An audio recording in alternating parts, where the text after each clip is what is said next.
Praise the lord. దేవుడు నిజంగా ఉన్నాడు. ఆదికాండం 1వ అధ్యాయం 1వ వచనంలో, ఆది అందు దేవుడు భూమి ఆకాశమును సృజించెను. ఆమేన్. మరి మనం తినే ఆహారం రోజు మనం ప్లేట్లో పెట్టుకుని తింటాం. అది తినే ముందు అది తయారు చేయకుండానే రెడీగా మనకు కనిపిస్తుందా? కాదు. దాన్ని ఎవరో తయారు చేస్తారు.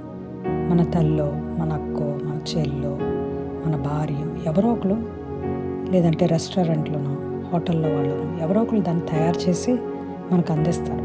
అలాగే యేసుప్రభు వారు కూడా, మరి దేవుడు, తండ్రి అయిన దేవుడు ఆదిలోనే ఈ భూమి ఆకాశంలో పుట్టుకు మునిపై ఆయన తన చేతులతో వాటిని తయారు చేశాడు.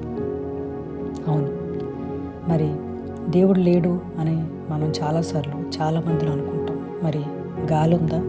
మనకు కనిపిస్తుందా? కనిపించదు. కానీ గాలి లేకపోతే మనం చనిపోతాం, ఊపిరి ఆడదు. రోమిలకు రాసిన పత్రిక 1వ అధ్యాయం 20వ వచనంలో ఉంటుంది, ఆయన అదృశ్య లక్షణాలను అనగా ఆయన నిత్య శక్తియు దైవత్వము జగత్రోత్పత్తి మొదలుకొని సృష్టింపబడిన వస్తువులను పరిశీలించటం వలన తేటపడుచున్నది కనుక వారు నిరుత్తరులు అయి ఉన్నారు. ఆమేన్.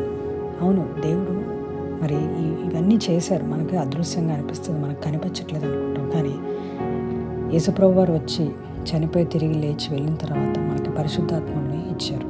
ఆ పరిశుద్ధాత్మ ద్వారా మనం అనేక విషయాలు పొందుకుంటాం. ప్రార్థన ద్వారా అనేక విషయాల్లో మనం జయం పొందుకుంటాం, మనం తెలుసుకుంటాం. దేవుడికి ఇంకా సమీపంగా ఉంటాం, ఆయనకి ఇంకా పరిచయస్తులుగా ఉంటాం.